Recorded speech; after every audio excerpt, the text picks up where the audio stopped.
Hello, ladies and gentlemen, boys and girls, children of all ages. It is me, Dukect here, live on the Dukect Lounge. Thank you so much for joining me. The phone number, as always, is 724-444-7444. Once again, the phone number is 724-444-7444. And the call ID connecting me, Dukect, is 92417. Once again, the call ID is 92417. And yeah, let's talk some, let's get some wrestling stuff out of the way first, because some big news in the world of movies, and it just dropped today.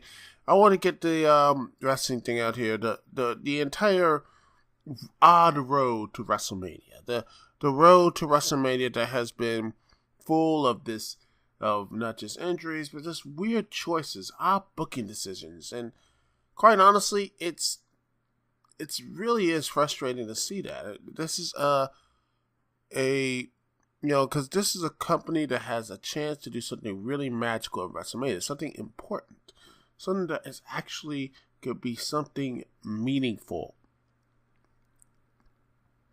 at WrestleMania. But instead, what we are going to get is a card that is slapdashed and full of like part-timers that are going to get main type booking, but again, the newer crop of guys will still not have any chance to go, to get higher, to get to that next level, which the WWE really needs right now, because they need stars right now, not just for Raw, but also SmackDown. And I'm going to say this once again about Kevin Owens and his looks like his road to WrestleMania. And, I try. I really do. The promo's good, but again, I know I'm probably repeating myself, but one good promo and one good segment does not make a good title run. A championship run has been laid out as completely and utterly like crap. And, well, that's what it is, but has been for the past couple of years, in the past couple of weeks now, as a completely terrible title reign. And for like the last several months, Kevin Owens has been in a terrible title reign, and at this point he should be, I like I said, I hope he does lose to Goldberg, and honestly have Kevin Owens be on the US, win the US title. I don't care. At this point, I don't think Kevin Owens is, how do you say, he's not actually, again, he's not, to me, it's just the title ain't really sovereign. He needs to be a good run with the U.S. title. He gets a good run with the mid-card for a long while to rehab him. Because the WWE needs stars right now. And right now, the WWE is struggling. Let me hear that again. Struggling to get stars right now. And until they change that, until it changes, it is going to continue to have this type of, crappy type of, no, just this malaise. It's like, I can't really take you seriously. You know what I mean? And speaking of that road to WrestleMania, what is going on with the main event? The supposed main event of Randy Orton and Bray Wyatt, it looks so hokey, and the road they're going towards is a very hokey road. I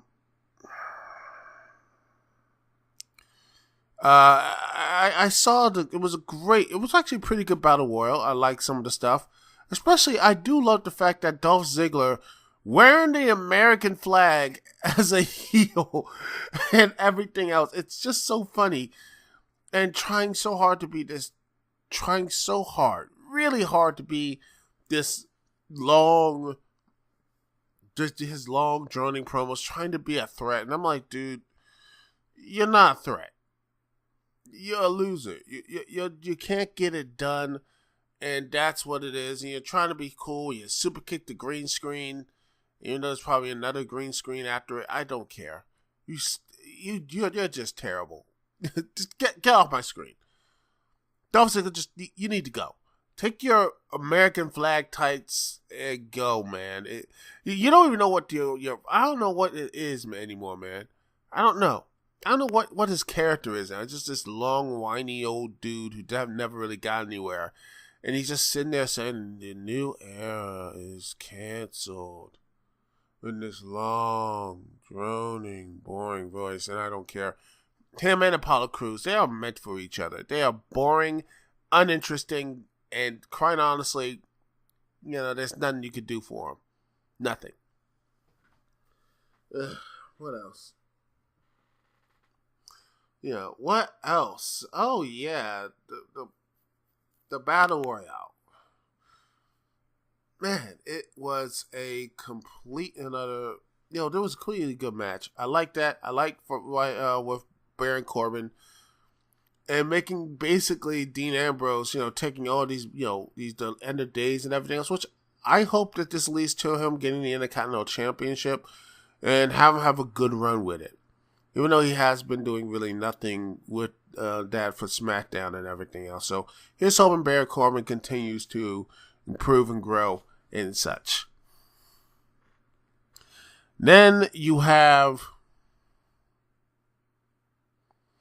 the finish, which AJ Styles, who would, the whole, they tried to have a draw ending. I get what they were trying to do at the end of the match.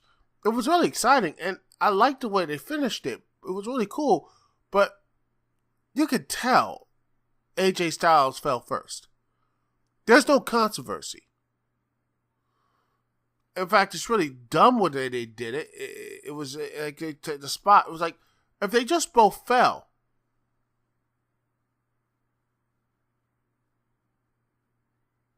And both fell, and they just, that type of thing, it would be great. And then it was a suplex spot, and you saw AJ's whole body fall, and then at best maybe Luke Harper's one foot went down at the same time, which is stupid because if AJ Styles' full body goes down, guess what? That's it. The match is over. Luke Harper wins. But no, they say, we can't figure out who won or who lost. I'm like, dude, I guarantee you people from the other side of the ring, you could tell they didn't do any camera angles or anything else. You could tell they just didn't do any, you could just tell this was like, crap. We can't show any replays or anything else. So, just have Harper just take down AJ Styles. You got a decent pop and everything else, which is, I was worried about that because people still love to cheer AJ Styles, even though he's clearly a villain. Because he has the work rate and everything else. It's sad, And even then, it's basically to punctuate this point, you have the Wyatt family, the remaining Wyatt family, Randy Orton and Bray Wyatt, WWE champ, just sitting there laughing at TV, like basically saying, like, I can't believe they booked this shit. This is amazing. I think that was pretty much it. That was pretty much the entire. Just wow. It was completely and totally stupid. Like I said, very, very stupid. I just don't understand that. I don't. Call me crazy, but I want to see I want to really see. Something, if they want to do, then to have him, to really build up, if they want to do this long, and why not have a tournament or something, a mini tournament to decide who's going to win, like, the top 6, top 5, the top 10 guys, and they have a mini tournament, and then the winner goes. Luke Harper looks strong as he beats all the other guys, and then, he feels great that actually there's an accomplishment there. And you feel like, man, this is a great victory. This feels earned instead of this whole botched ending, and again, we'll get to a match next week. There's going to be something stupid and silly that calls AJ to lose because of Shane McMahon or whatever. And that's how they get their match, which I have no idea why AJ and Shane's going to fight. Why? We don't want to see Shane McMahon's dumbass punches anymore. I don't want to see his crappy ass DDTs or his sharpshooters or anything else. I don't want Shane McMahon fighting. Please, no. If you want to have AJ Styles, have him fight The Undertaker. How about that? Instead of him wasting his time with Roman Reigns, have The Undertaker fight AJ Styles. Set it up or something like that, saying, I'm the true face of SmackDown, I'm better than him, or something like that. Just keep teasing or mocking The Undertaker or something like that. That sort of thing. And then, boom, you have The Undertaker and AJ Styles, or something like that, which match quality would be a lot better. And after that, hey, then you're like, well, what will Roman do? Roman can be, after he beats Strowman, which I know people won't like, look, Strowman's good. I like Strowman too. Most people like Strowman. But let's be real here. Strowman is not winning this stuff right now. I want Strowman, he loses to Roman Reigns. I mean, come on, Roman, you know what? That's fine. You could just dust that off saying I was only one guy, Roman Reigns. He could be the one to take him on. And you could build him up again to face Roman down the road. Have him be that Strowman to really build himself up as that big monster type figure. If I was doing it, I would have him lose to him, and then in a close match, it was like, that sort of thing. Like, it was like hard fought for Roman. That sort of thing. Build up on Roman's big match experience or whatever. That sort of thing. And Strowman, he comes, let's just a hair's throw away of losing against, Roman Reigns. And so on and so forth. Then you have Roman Reigns facing Brock Lesnar versus Goldberg. Triple threat match, WrestleMania. You have 3 of your big dogs going after the Universal title, instantly legitimizing the title, which has been straining for legitimacy. I know it's not like, why are you using it part-time? Look, I'm using part-timers like Brock Lesnar and Goldberg to pump up Roman Reigns. He's going to be there for a while. He's going to be at your shows. So let's pump him up, put him in the main spotlight, have him turn heel, fine, whatever. Take him out, Goldberg, beats Brock Lesnar. Who cares? Beat them both. He becomes a new top dog in WWE. Have him run Rush Shot until SummerSlam, until like Strowman, who, has a good, strong run. Have him win the U.S. title or something like that. And just, have him win the U.S. title or whatever. And then have him beat, U.S. title. Or have him win the Andre the Giant Battle Royal. And build him up to have Strowman beat Roman Reigns like at SummerSlam. Build him up to this big monster, and then he finally gets the big win at SummerSlam, and you have a new champion. Come on, man, that just writes itself. If you think about it, come on, that's money right there. You know it, I know it, and everyone of people, I guarantee you, will probably get more money than having Owens in the match, who honestly is not going to get that much buzz. I mean, Owens, the ratings have fallen. I like Owens, I do. Don't say I hate him, but yeah, I like the segments. I do. I want to root for him. I want to boo him. I want to do all the type of stuff like, run to root and cheer, or when he's a good guy, and boo when he's a bad guy, which, by the way, that's what, you're supposed to do, people. You don't cheer the heels. You boo them. That's how you do. That's what that's what part of the show, man. Ugh. Whatever. But it's stuff like that, and I really, really wish that fans start to do that more, and really would start to actually be part of the show again, Or if you really want to screw things up, just don't react. Just pretty much just don't react to anything. If you don't like it, just don't react to it. That will send more of a wave than just having them boo or anything else. Have that negative. The true negative reaction is no reaction. So if you don't like something, just be quiet about it and just let them die a death, and people will be like, who cares? That's why you haven't seen the Shining Stars in a while. Remember them?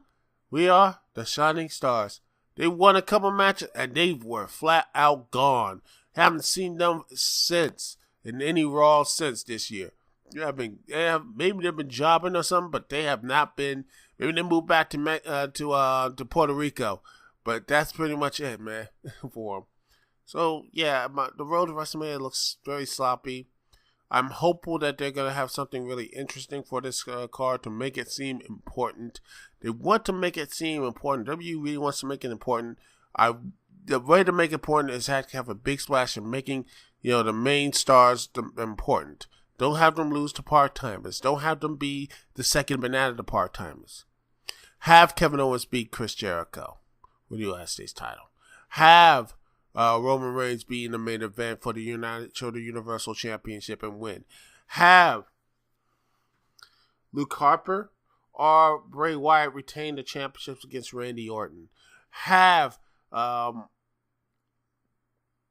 Corbin beat Dean Ambrose. Really start solidifying the newer generation and such for these guys. That's what I want to see.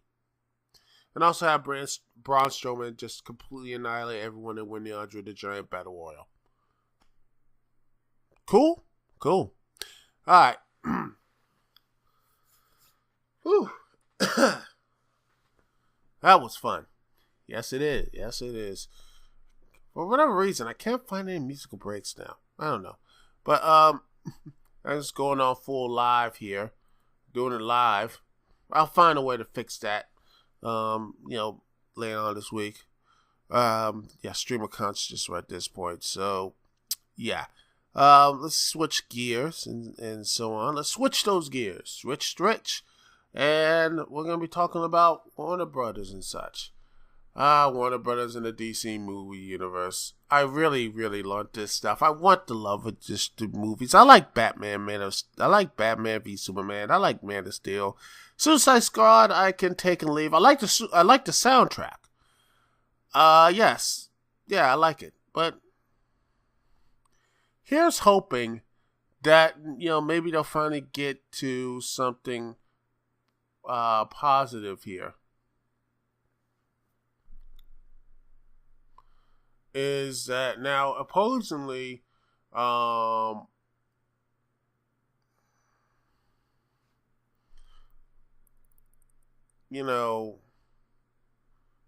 supposedly that will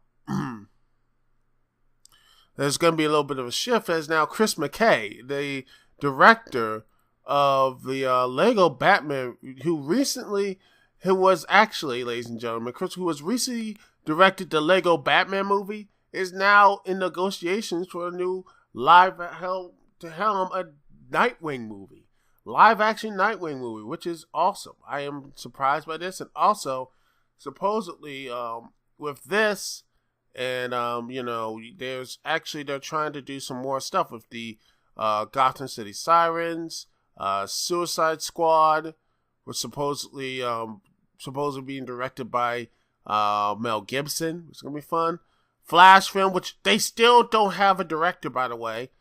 Seriously, Warner Brothers need to get their ducks in a row to get a director for Flash and Shazam. Aquaman. I think they already have a director for Aquaman. But honestly, they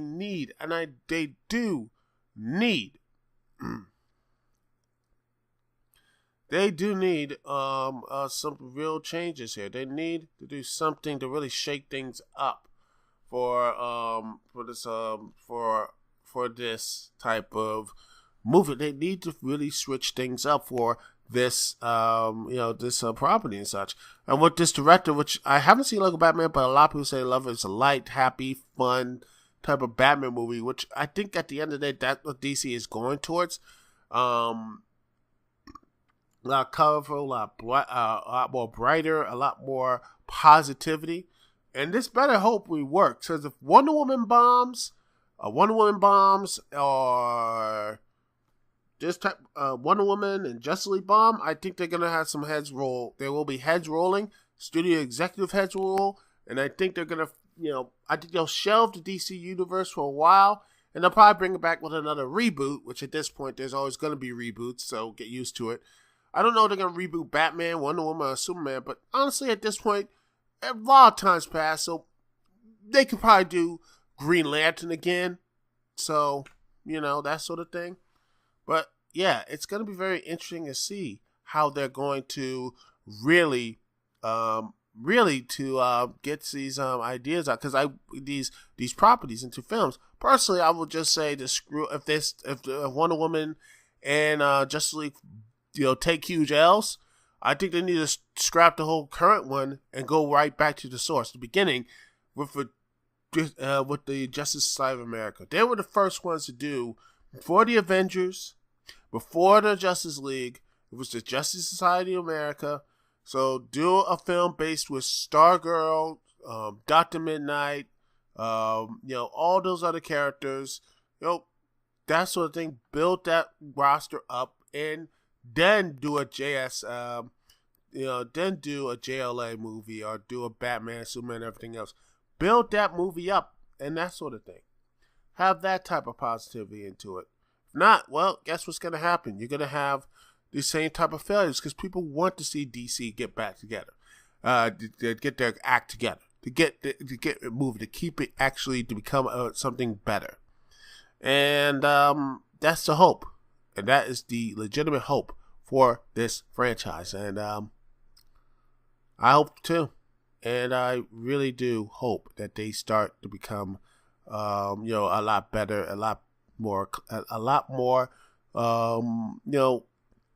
focused, a lot more engaged, a lot more of just something that people were like, man, I really enjoyed that movie, without any of the drama. But that's just me. Anyway, that's it for the show, ladies and gentlemen. Hopefully I get the music back up, because I love playing the OC remix for y'all. And y'all guys seem to like it too, so I'll bring that back into it. I'll edit it in post, so that's what I'm gonna do. So don't worry about that. The music will be here in the edited podcast. So, but the live one, I will figure it out, and I will put the music back on. And hopefully that would actually bring the music back onto the show on Talk Shoe, live version of Talk Shoe. Anyway, thank you so much for listening. It's Dukect here. Peace and love, and don't you worry. Brand new last reviewer standing. I'm going to do the filming tonight. I'm going to do filming and then audio. I'm going to do the filming, then the video, and then the audio. And then all day tomorrow, I'm going to be doing a lot of editing. And hopefully, by Sunday, I will have it up. I'm pushing my stuff, man. I'm going to see if I can put this thing up. And then after that, I'm gonna take that nice little month off, because I'm gonna deserve that. Anyway, thanks so much for listening. It's Dukect here. Peace and love. See you when I see y'all. Later.